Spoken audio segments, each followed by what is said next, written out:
Robb spat on the ground. "He'll not come peacefully," Ned sighed. "Then we do as planned. We encircle the castle, block every gate, and starve him out. Meanwhile, we see if we can find a breach or a lesser-known postern to infiltrate. Harrenhal is too large to be manned by such a small garrison. We can exploit that." Thus began a second siege, though smaller in scale than the one at Riverrun. Harrenhal's black walls loomed, and the men set up tents in its shadow. Scouts rode the perimeter of the God's Eye, ensuring no boat could slip in with supplies. Robb assigned archers to vantage points where they might shoot anyone who ventured onto the ramparts. For days, they tested Harrenhal's defenses, launching small feints. A few times, Gregor's men tried to sally out in small raids, resulting in vicious skirmishes. Jon joined in repelling one such sortie, losing 2 archers to Gregor's unstoppable charge. That monster of a night left half a dozen Northmen dead in the mud before retreating within the gates. The gloom of Harrenhal weighed on the army. Men spoke of curses, of ghosts in the melted towers, whispers that any who claimed Harrenhal came to ruin. Still, the Northmen and Riverlanders had faced the Lannisters in open battle and refused to be cowed by legends. They ate their rations, patrolled the lines, and waited. On the 5th day of the siege at Harrenhal, a raven arrived from King's Landing, shot at by Lannister archers but somehow slipping through. It bore a short, ominous missive. Ned read it in the presence of Robb, Catelyn, and the other high commanders. The Queen demanded again the release of Jaime Lannister. She threatened that if the Stark forces set foot closer to King's Landing, Sansa's life would be forfeit. The letter seemed more frantic, referencing rumors that Tywin had not managed to rebuild his host. Yet Cersei ended with the same stance: "Bend the knee or watch your daughter die." A new line added a chilling note: "The king grows bored with his prisoner. His patience wears thin." Ned's hands shook at the thought of Joffrey's cruelty. Even Catelyn, as she read that line, let out a faint cry, pressing a hand to her heart. Arya, reading over their shoulders, hissed that she wanted Joffrey's head on a spike. Ned wrote a reply that very hour, stating that their army would not relent, that Jaime remained alive only so long as Sansa was not harmed, and that they marched onward. He underlined in bold strokes that any violence to Sansa would mean the immediate execution of the Kingslayer, as well as the unstoppable wrath of the North. Then he sealed it and sent it by raven, hoping it would evade Lannister archers. The next morning, the watchers on Harrenhal's walls saw the faint stirring of a white flag near the gatehouse. A small party emerged, 2 knights and a few men-at-arms, plus a single figure wearing a hood. The watchers tensed, expecting some trick. But the party moved slowly across the courtyard inside, up onto the ramparts. There, one of the knights hoisted the white banner, calling out that they wanted parley. Robb and Ned rode forward with a contingent of men, stopping within arrow range of the massive gate. The herald atop Harrenhal's battlement repeated that Gregor Clegane wished to meet them halfway, between the outer moat and the walls, to discuss terms. Murmurs rose among the Northmen. Could the mountain be ceding ground so soon? Ned weighed the risk. A trap? Possibly. But if Gregor was finally ready to yield, it could spare more bloodshed. He settled on a compromise. They would meet halfway, but with each side bringing only a small escort in plain sight. If Gregor tried treachery, archers on both sides would likely cause a bloodbath. Brynden Tully insisted that a ring of northern bowmen remain hidden in the brush, covering Ned and Robb. So, an hour later, in the bleak morning drizzle, Ned and Robb dismounted by a patch of muddy ground that served as a no-man's land near the castle gate. Hallis Malin and 10 other Stark men formed a half-circle behind them. Opposite, the drawbridge rattled down, and a half-dozen Lannisters marched across, with Gregor Clegane at their head. Truly a giant of a man. Beside him strode a gaunt knight with an uneasy expression. Ned's pulse hammered. He glanced to Robb, who kept a firm grip on the hilt of his sword. The drizzle made the scene colder still. Gregor halted roughly 20 paces away, close enough that Ned could see the man's scarred jaw, his brutish eyes. He stank of stale sweat and a rotten stench, as though he seldom removed his armor. The men behind him shifted anxiously. Gregor's voice boomed. "Stark, you waste your time. Harrenhal is mine." Ned leveled his gaze. "We have you surrounded. Your men must be running short of supplies. Surrender. Surrender the castle and any captives you hold, and you may receive the king's justice. Or continue this folly, and we'll tear your gate down." Gregor laughed, a hideous, rasping sound. "You think I fear you? I hold the advantage in these walls. My men can slaughter any force that tries to breach. Even if we die, I'll butcher your best men first." Robb snapped. "Why summon us if you mean to threaten? Speak your purpose." Gregor's glare flicked to Robb with open disdain. "I summoned you because it said your father is honorable. I propose a trade. I hold nearly a dozen peasants your men might care about, plus some lesser knights we took captive. I'll free them if you grant me safe passage out of Harrenhal with what remains of my garrison. We ride free, you get the castle and your precious small folk. No more bloodshed." A murmur rose among Ned's retinue. Some thought it a trick, others seemed relieved at the notion of no direct assault. Ned regarded Gregor coldly. "You propose to simply ride away with your men, presumably to rejoin the queen? Why would we let you slip off to kill more innocents?" Gregor shrugged. "Do as you like, Stark. If you refuse, we'll fight. You'll lose men. The peasants, I'll kill them now. The knights, I'll nail to the gates. Harrenhal is a big castle. We can hold out for a while, certainly long enough to make you bleed." Robb looked ready to spit.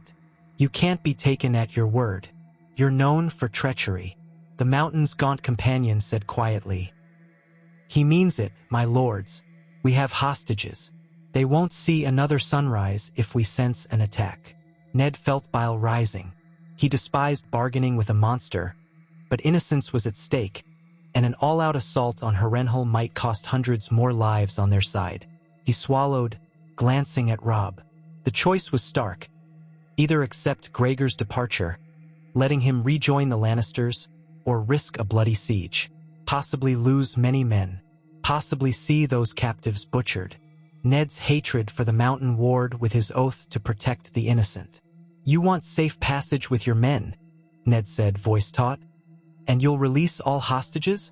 Will you swear on your honor they remain unharmed? Will you vow not to burn Harrenhal as you leave, or sabotage the gates?" Gregor bared his teeth. "You want me to vow on my honor?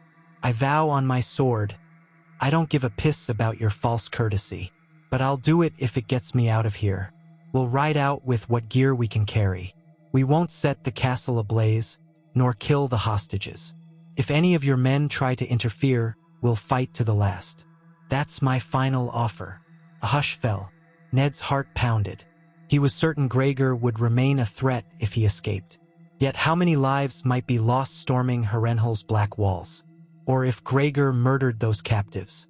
War demanded harsh compromises. He felt Robb's eyes on him, waiting for a sign. Hallis Malin quietly gripped his sword, as if urging Ned not to trust a single word from the mountain. Ned took a shaky breath. "We will permit you to leave Harrenhal unmolested, but only if you do not harm a single hostage or a single stone in that castle. You relinquish all siege defenses, all supplies, and you depart by the eastern gate. If we see any sign of betrayal, we attack." Gregor's lips curled into something like a smirk. "Agreed. I'll gather my men. By tomorrow's dawn, we'll be gone." He cast a baleful eye over Robb. "Pray we don't meet again on the battlefield, pup." Robb clenched his jaw but held his peace. Ned nodded to the half-dozen men behind Gregor. "We'll keep a ring around Harrenhal to ensure you do not deviate. If you attempt any southward raid or rejoin Tywin's host," Gregor scoffed, "we'll find a path. Enough talk." Without further ceremony, he turned and stomped back toward the drawbridge, his men following. One turned back briefly, as if expecting some treachery from the Starks, but Ned and Robb only stood in silence. When the mountain's party had retreated inside and raised the drawbridge, Robb released an angry breath. "You're letting that beast slip away?" Ned looked pained. "He'll kill those prisoners otherwise, and we might lose hundreds more in a direct assault. Harrenhal is crucial to our campaign. But Gregor's life is not worth so much blood. Robb shook his head bitterly.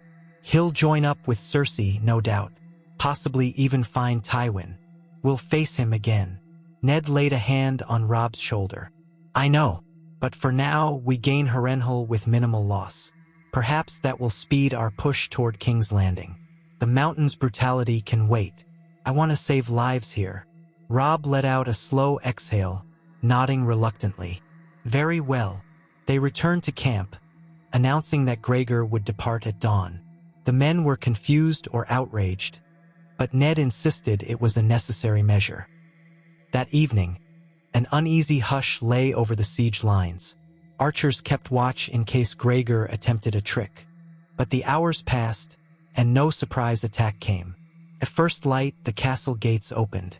A ragged column of Lannister soldiers, perhaps 100 at most, emerged, leading a half-dozen wagons of equipment. At their head rode Gregor Clegane, even more massive in the light of day, his helmet shaped like a twisted, fanged dog's face. Behind them walked a group of peasants, men, women, a couple of children, released from captivity. Some wore fresh bruises or old scabs, but at least they were alive. Ned's men rushed forward to guide them to safety. Then a handful of trembling lesser knights stumbled out, arms bound behind them, apparently forced to serve as hostages within the castle. They breathed gasps of relief to be out. The Starks parted ranks to let the Lannisters pass, flanked by archers in case of betrayal. Gregor glowered from atop his warhorse. Robb, halting near Ned, stared the mountain down. Gregor said nothing. He nudged his horse forward, continuing eastward with his battered men. Ned watched them go, feeling revulsion. He had wanted Gregor brought to justice for his crimes. But war demanded compromise. The best he could do was free Harrenhal swiftly, spare the hostages, and keep momentum for the push on King's Landing. When Gregor's column had receded into the distance, Robb dispatched outriders to shadow them, ensuring they truly departed the region. Then Ned gave the order, "Take Harrenhal, secure it, treat the wounded, see if we can glean supplies." A cheer rose. The portcullis was left open, the fortress deserted by all but a few stray servants. Soldiers and knights flooded in, fanning out to each courtyard. Soon they discovered the carnage inside. Half-ransacked halls, battered gates, old bloodstains marking some corner where the mountain had tortured or killed. But no large garrison remained to resist. A handful of cowering servants emerged from hidden chambers, grateful not to be murdered. The biggest threat proved to be the castle's sheer size, a labyrinth with collapsed towers and cavernous halls. Some men joked that Harrenhal could house half the realm if it weren't cursed. By noon, a banner of House Stark and House Tully flew over the blackened parapets. Ned, accompanied by Robb, Arya, and a retinue, walked through the ruined yard to the Grand Keep. The scale of Harrenhal dwarfed anything.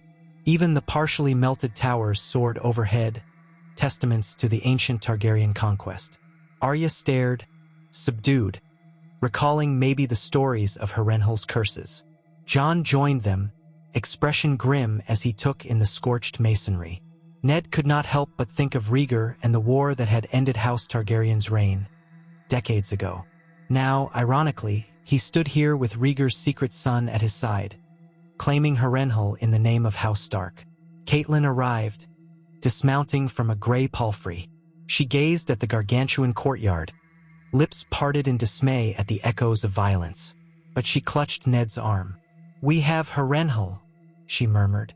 "That's one step closer to the capital." Ned nodded. "One step indeed. We'll rest a day or two, gather any resources, then press on. Cersei's letter gave us no hope of peace, so we keep to our plan. King's Landing is next." Arya's eyes sparked with a fierce glint. "We're coming, Sansa," she whispered, as if she could cast her voice over leagues. So the stage was set for the greatest thrust of the war.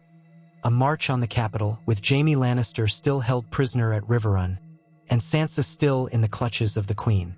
Ned's host was stronger than it had ever been, buoyed by the victory at Riverrun and the unopposed occupation of Harrenhal.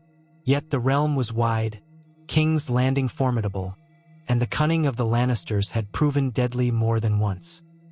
As Harrenhal's melted towers loomed overhead, Ned felt the old gods stirring in his heart, cautioning him that the hardest trials were yet to come.